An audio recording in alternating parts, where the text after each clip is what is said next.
ठंडी सुबह थी। पूस की ठिठुरन हड्डियों तक उतर रही थी। हवा ऐसी चल रही थी जैसे किसी ने बर्फ के नुकीले टुकड़े सीधे शरीर पर फेंक दिए हों। गांव अभी पूरी तरह जागा नहीं था। कहीं दूर से मुर्गे की बांग सुनाई दी, कहीं किसी घर में चूल्हा जलने की धीमी सी आवाज। गांव के आखिरी छोर पर, जहां अक्सर कोई नहीं जाता, मिट्टी की एक टूटी सी झोपड़ी खड़ी थी। उसी झोपड़ी में रहता था रामू, गरीब लेकिन ईमानदार। उसके साथ रहती थी उसकी बूढ़ी माँ धनिया अम्मा। अम्मा बार बार खांस रही थी। रामू ने फटी हुई चादर उनके कंधों पर ठीक की। अम्मा, आज मकर संक्रांति है। सबके घर खिचड़ी बनेगी, तिल गुड़ बटेगा और हमारे घर। अम्मा ने उसकी बात काट दी। बेटा, भगवान का नाम ले। त्योहार पेट से नहीं, मन से होता है। रामू की आंखें भर आईं। पिछले साल पिता की बीमारी में थोड़ी सी जमीन गिरवी चली गई थी। आज हालत ये थी कि घर में चूल्हा जले या नहीं, कोई भरोसा नहीं। बाहर बच्चों की हंसी गूंज रही थी।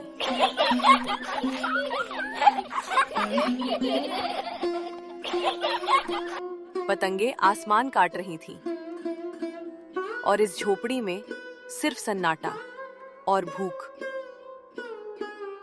रामू मेहनती था, कभी खेतों में मजदूरी, कभी लकड़ी काटना। जो मिले उसी में गुजारा। लेकिन त्योहार के दिन किसी को मजदूर नहीं चाहिए। वो एक एक घर गया।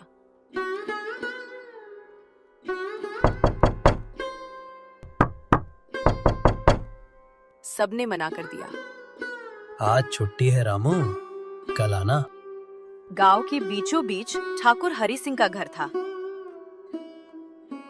आज वो घर किसी महल से कम नहीं लग रहा था। रामू की नजर ठाकुर हरि सिंह के घर पर पड़ी। वहां ढोल बज रहे थे।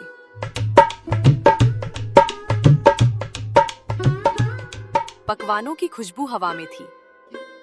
पूरा गांव बुलाया गया था, लेकिन रामू जैसे गरीब सिर्फ बाहर से देखने के लिए। भीतर से आवाज आई, अरे हटो, अंदर सिर्फ मेहमान जाएंगे। रामू ने कुछ नहीं कहा।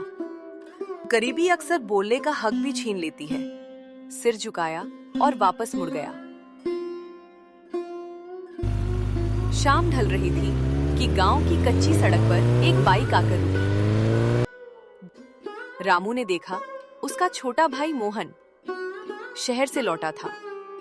नए कपड़े, हाथ में मोबाइल और चेहरे पर अजनबियत। भैया, अब तक ऐसे ही जी रहे हो? रामू खुश भी था और डरा हुआ भी। मोहन, तू अचानक?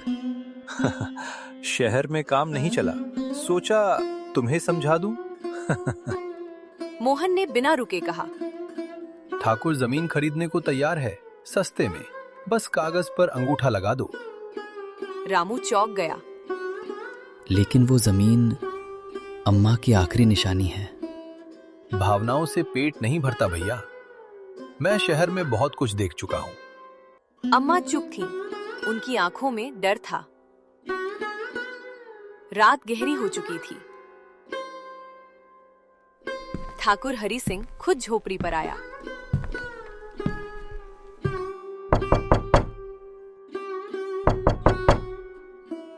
हाथ में नोटों की गड्डी। नोटों की गड्डी ऐसे चमक रही थी जैसे जवाब पहले से तय हो। रामू, आज पुण्य का दिन है, ये पैसे रख लें।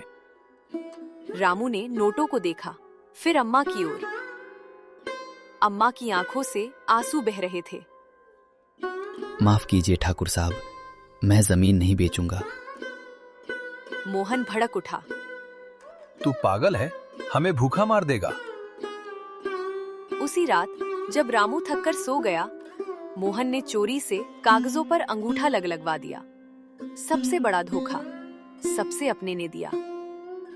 सुबह सच्चाई सामने आई। जमीन अब ठाकुर की थी। रामू चीखा नहीं, रोया नहीं, बस इतना बोला, तू मेरा भाई नहीं, तूने अम्मा की आत्मा बेच दी। अम्मा सदमे में बेहोश हो गईं। इलाज के पैसे नहीं थे। जो लिखा था वही हुआ। उस दिन रामू पहली बार भगवान से नाराज हुआ। मकर संक्रांति की रात थी।